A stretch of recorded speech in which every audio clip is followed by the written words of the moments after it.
Bon, voilà, je suis au congrès des Forces démocratiques unies du président Mathurin Kofi Nago.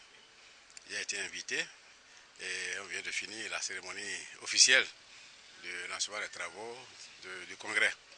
Mes impressions sont très bonnes. Vous voyez, on a senti un engouement de la classe politique à ce congrès-là. Presque tous les grands partis, presque toute la classe politique est arrivée là. Bon, naturellement, vous allez me dire que ce n'est pas tous les partis.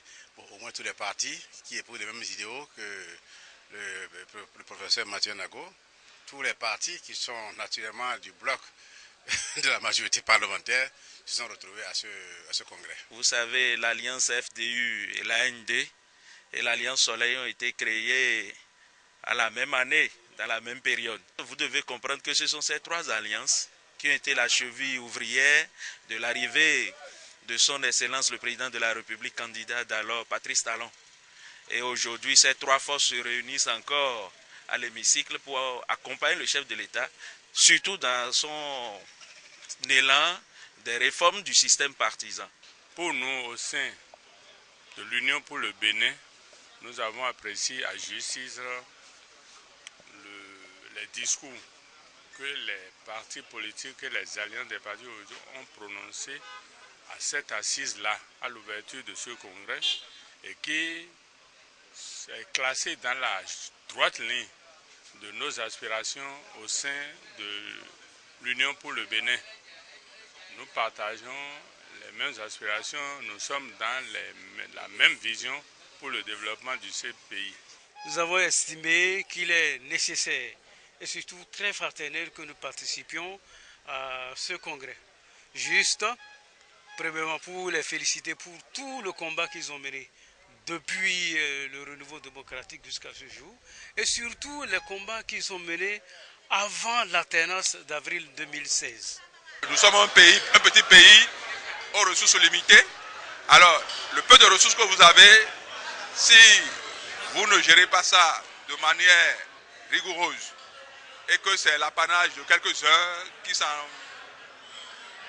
en jouissent, alors vous convenez que c'est un frein pour le développement du pays. Donc, c'est un combat de tous les jours, de tous les instants, et c'est le combat même du gouvernement, et tous les partis qui soutiennent le gouvernement sont prêts pour ce combat-là. Nous sommes déjà très avancés au niveau des contacts. Nous avons déjà un certain nombre de partis avec qui nous allons nous mettre bientôt en alliance pour former un parti et non pour former une alliance de partis. C'est l'alliance qu'il faut. C'est un parti et non une alliance de partis. Nous sommes résolument dans cette perspective et peut-être que le prochain congrès que nous allons organiser, ce ne sera plus sous la bannière des Forces démocratiques unies, mais peut-être sous la bannière d'un autre parti.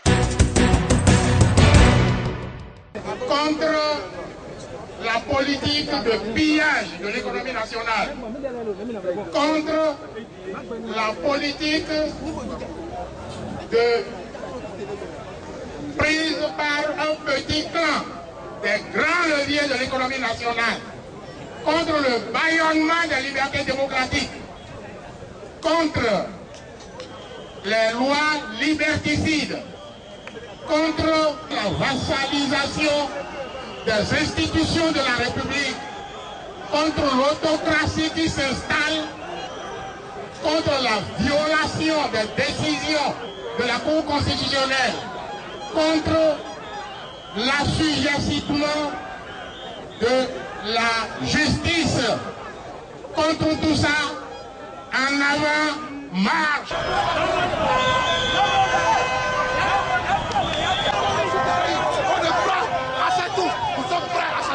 Donc c'est notre pays, on a le droit de marcher.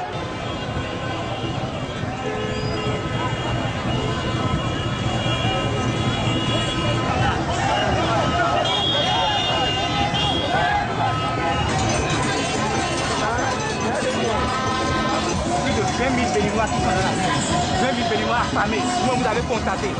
Et ils sont là pour exprimer leur colère, exprimer leur ras-le-bol. C'est une preuve que quand un peuple est debout, rien ne peut le retenir. Vous avez constaté avec nous que le peuple a le pouvoir, c'est le peuple qui décide.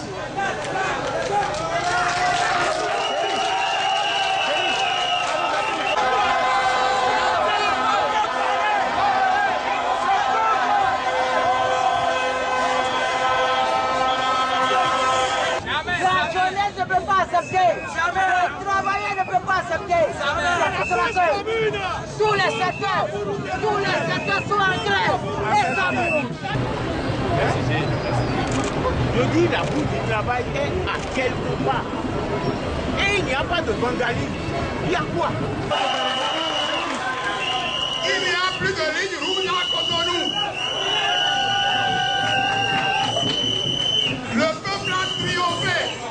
Les libertés démocratiques sont en train d'être sauvées par le peuple. Je m'adresse particulièrement aux jeunes. Prenez vos responsabilités. Prenons nos responsabilités pour sauver ce pays. Trop, c'est trop, on dit l'ensemble des agents du secteur public. Des grèves s'étendent dans tous les secteurs, paralysant les activités dans le pays. Les populations excédées par les indemnisations ridicules dans le domaine du nouvel aéroport de Clos se révoltent. Une nouvelle levée de bouclier du peuple se dresse contre la politique de la ruse et de la rage et pour sauver la démocratie en danger. Le peuple ne peut avoir d'assurance sur un avenir de paix et de progrès qu'après la fin de la politique de la ruse et de la rage.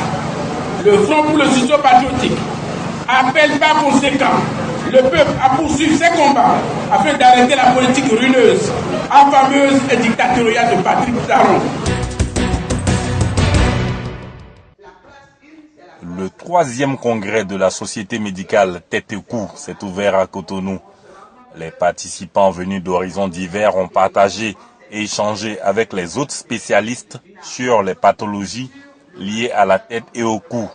Plusieurs communications ont meublé ce 3e congrès de la Société médicale Tête et Cou. Du fait que nous sommes plusieurs spécialistes et nous avons toujours travaillé en vase clos,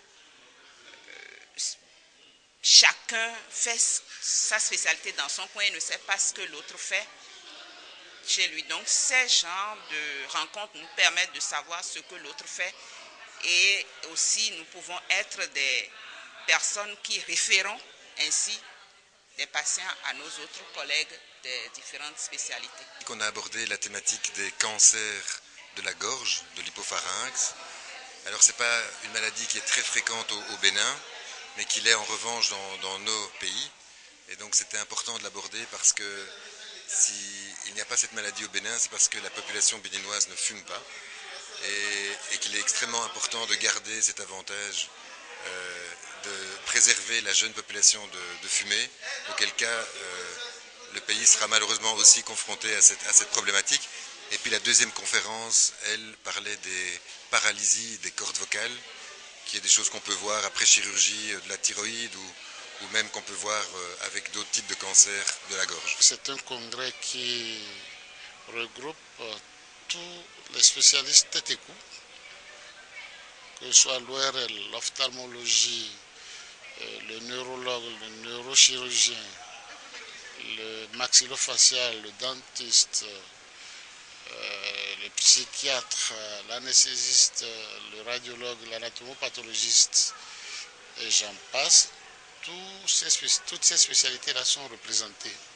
Le président du comité d'organisation, quant à lui, s'est réjoui du bon déroulement de ce congrès.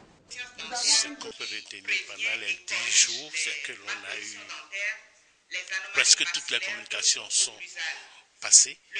On a invité des gens de l'extérieur qui sont arrivés et on a eu de bonnes communications et de bonnes conférences et chacun de nous est très content d'avoir vraiment participé à ce congrès.